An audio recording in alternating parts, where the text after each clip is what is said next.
Hey everybody, it's Jason Blaha here, and once again it is time for a bench press day, but a quick reminder for those of you who watch these videos, please remember to click like down below.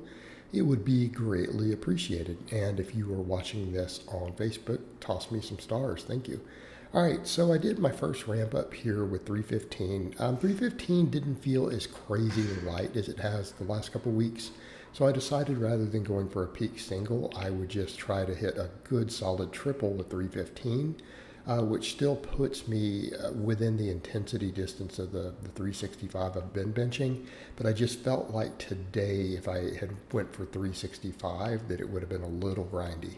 So I decided to do this, and I'm going to maybe ramp these back up and then come back and try to hit 365 with a good pause, again, within a week or so. Okay, we want to keep trying to hammer away at that and keep bringing it up. But I feel like I'm at a point, and that triple felt really, really good. I feel like I'm at a point where, again, the strength has come back. I've got my benching up to, a respectable level.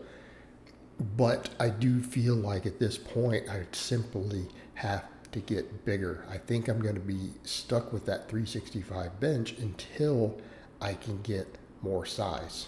I've got to get thicker in the right places, and it's got to be pecs, delts, triceps. Although, really, I didn't feel any tricep today. On any of the pressing, I felt like my triceps were just kind of like, not a big deal. They were not really a limiting factor. It felt like all chest and shoulders. So that tells me that my triceps are definitely getting stronger, but we're seeing that on the JM presses. My tricep strength is just going up, up, up. Now, by that same token, that doesn't mean they don't matter. It's because we know that triceps matter a lot on max benching, more so than rep work. It could be a case of if I continue to get them stronger, it will, reduce the amount of work that things like my pecs have to do. So I'm going to continue to train triceps, but what we're going to keep doing is doing all this tons of high rep pause benching. Why?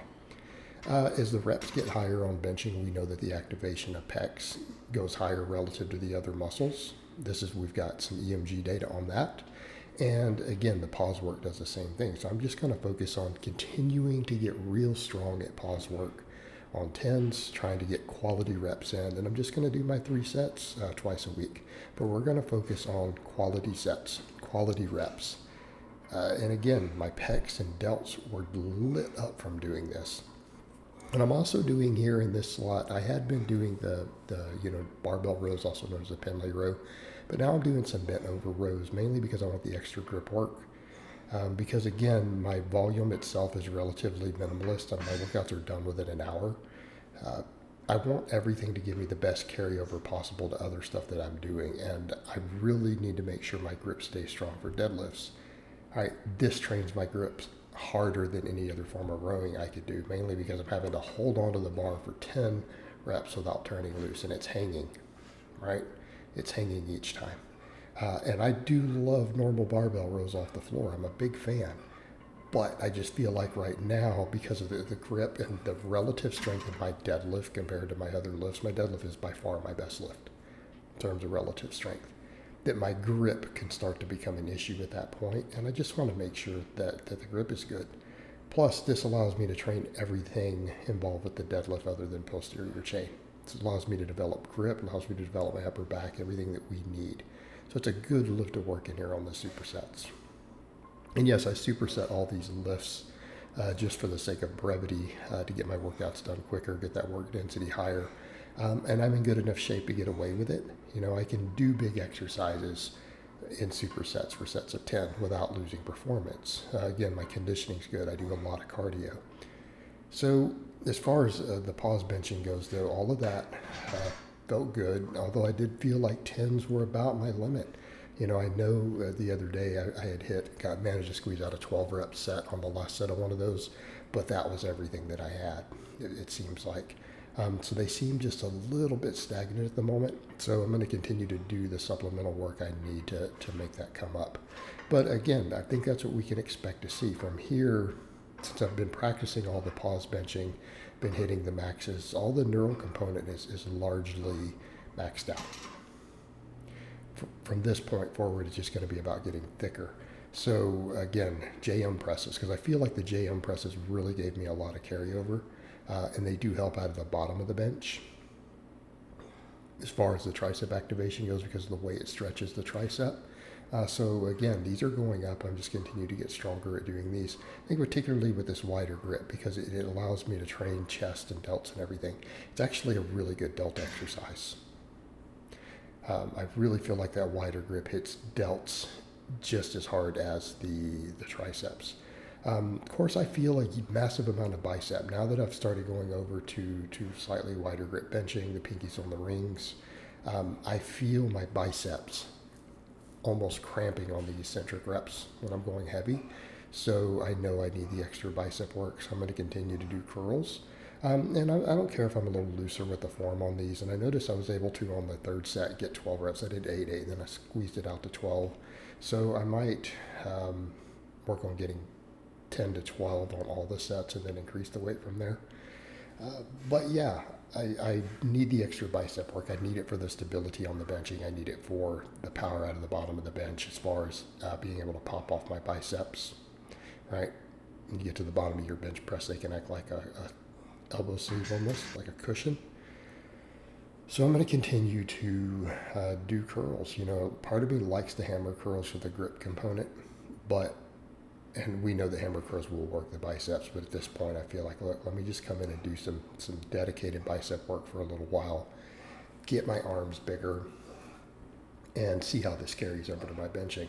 And of course I need shoulder work in here, but the problem I'm running into is some of the shoulder work I was doing, I was feeling like it was becoming a recovery issue. So again, this last time we kind of skipped it, and we just did some band pull aparts. So after doing the JM presses and curls, I decided just to go with simple lateral raises.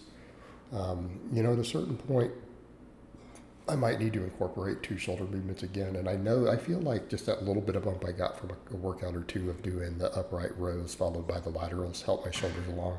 It probably helped me get to that 365 bench. And I may need to do some of that again coming up. It simply might need to be done. Again, if I feel like my shoulders really need the extra work. But at this point, I'm finding that recovery becomes an issue. Because my workloads are high enough, I'm pushing stuff close enough to sets of failure and doing these big movements. You know, it's the recovery component. Can my shoulders recover? And people would say, well, I mean, are you doing that much shoulder work? Well, yeah, if you start counting all the pause benching, the rowing, the JM presses, that's a lot. So throwing in any shoulder work, I'm noticing really can be a recovery issue. So when I did those delt circuits for a little while, I felt like my shoulders were just still fatigued walking into the bench press days. So it's something I have to be mindful of. So just throwing in these 3 sets of laterals is actually a lot of shoulder work when you factor in all the rowing and pressing. But again, I feel like I need the extra shoulder work. It's just a question of finding that sweet spot on the volume. It's being able to recover from all of it. And my upper body is getting a little bit of a priority. My quads are needing the extra work. They're so much smaller than they were at one time. But my squat's coming back up now. We're getting better at squatting. And the thing is, I need to keep my shoulder health on point with all of this so that I can continue to do low bar squats, because that's really what I need for my squat to get big again. If I want to get back to anywhere near a 600 squat again, got to master that low bar, and I've got to be able to do it consistently. So I did the laterals, and then I finished off with just 1 set of band press downs, just to make sure my triceps are finished and my elbows stay healthy with those JM presses. Because I feel like if the JM presses keep going up, I think my max bench is going to go up, even if we're slightly stagnant on the sets of 10. So I need to keep those JM presses moving along, and I think that they're going to continue to carry over to my max benching because I slow down near the lockouts with the 365. All right, guys, but that's really all I have to say on that today. I hope it's been informative, and I'll talk to you guys next time.